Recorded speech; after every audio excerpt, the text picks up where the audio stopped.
കണ്ട സ്വപ്നം ബലിക്കോ മുത്തശ്ശി? അതറിയില്ല, പക്ഷെ മോള് സ്വപ്നത്തിൽ കണ്ടത് മോളുടെ അരികിൽ തന്നെ ഉണ്ട്. അരികിലുണ്ട് നിങ്ങളുടെ മനസ്സറിയുന്ന ഹൃദയങ്ങൾ. Osmia golden diamonds, Pandikkad road, Manjeri. സംസ്ഥാന സർക്കാർ അവതരിപ്പിക്കാനിരിക്കുന്ന വനനിയമ ഭേദഗതി ബില്ലിനെതിരെ അതിരൂക്ഷ വിമർശനവുമായി PV അൻവർ MLA.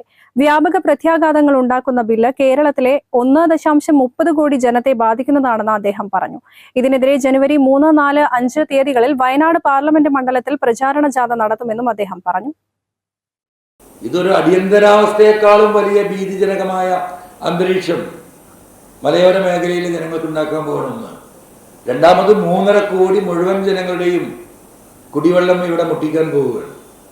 അതുകൊണ്ട് ഒരു കാരണവശാലും സംസ്ഥാന ഗവൺമെന്റിന്റെ സ്വയം ഇഷ്ടപ്രകാരം വനം വകുപ്പിലെ ഉദ്യോഗസ്ഥന്മാർ ഡ്രാഫ്റ്റ് ചെയ്ത് കൊണ്ടുവരുന്ന ഈ നിയമ ഭേദഗതി ഒരു കാരണവശാലും ഇവിടെ അനുവദിക്കാൻ പാടില്ല.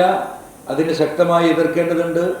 ഇതിൻ്റെ ഭാഗമായിട്ട് ഒരു ജനബോധവൽക്കരണം എന്ന നിലക്ക് ഒരു ജനകീയ യാത്ര വയനാട് പാർലമെന്റ് മണ്ഡലത്തിൻ്റെ 7 നിയോജക മണ്ഡലങ്ങളും ടച്ച് ചെയ്തുകൊണ്ട് ഈ ജനുവരി 3, 4, 5 തീയതികളിൽ എല്ലാ ജനങ്ങളെയും ഉൾപ്പെടുത്തിക്കൊണ്ടുള്ള ജനബോധവൽക്കരണ ഒരു പ്രതിഷേധ ജാഥ കൂടി നടത്താൻ ഞങ്ങൾ പ്ലാൻ ചെയ്തിട്ടുണ്ട്.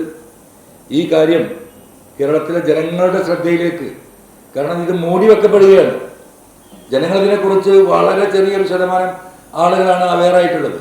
ഇതൊരു വനനിയമ ഭേദഗതി ബില്ലല്ലേ, അത് കാട്ടിൽ ജീവിക്കുന്ന ഏതോ മനുഷ്യരുടെ പ്രശ്നമാണ് എന്ന രീതിയിൽ ചിന്തിക്കുന്നവർ നിങ്ങൾ മനസ്സിലാക്കിക്കോ, കേരളത്തിലെ 3.5 കോടി ജനങ്ങളുടെയും കുടിവെള്ളം തൊട്ട് വെള്ളവുമായി ബന്ധപ്പെട്ട സകലമായി ഇന്ന് നമ്മൾ അനുഭവിക്കുന്ന ദൈവത്തിൻ്റെ സ്വന്തം നാട് എന്ന് പറയുന്ന കേരളത്തിൻ്റെ ഏറ്റവും വലിയ അനുഗ്രഹമായ വെള്ളത്തിൻ്റെ സ്രോതസ്സുകൾ ഇത് ഫോറസ്റ്റ് ഡിപ്പാർട്ട്മെൻറ്റ് കൈക്കലാക്കാൻ പോവുകയാണ്.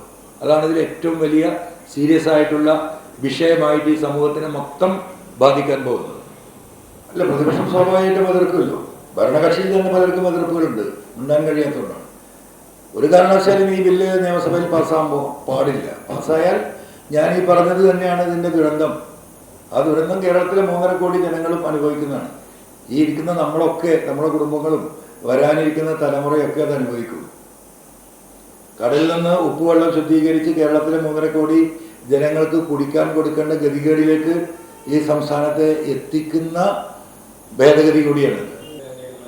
ആരെ കൂടെയും ആ പോരാട്ടത്തിനൊപ്പം അതിൽ പ്രതിപക്ഷമെന്നോ ഭരണപക്ഷമെന്നോ രാഷ്ട്രീയമെന്നോ ജാതിയെന്നോ മതമൊന്നുമില്ല. ഇത് ഞാനീ പറഞ്ഞില്ലേ, 3.5 കോടി ജനങ്ങളുടെ കുടിവെള്ളം ഇവർ മുട്ടിച്ചിരിക്കും. തലമുറകൾ സാക്ഷ്യം വഹിച്ച വിശ്വസ്ത പാരമ്പര്യവുമായി PAK golden diamonds, most trusted gold. PAK Gold and Diamonds.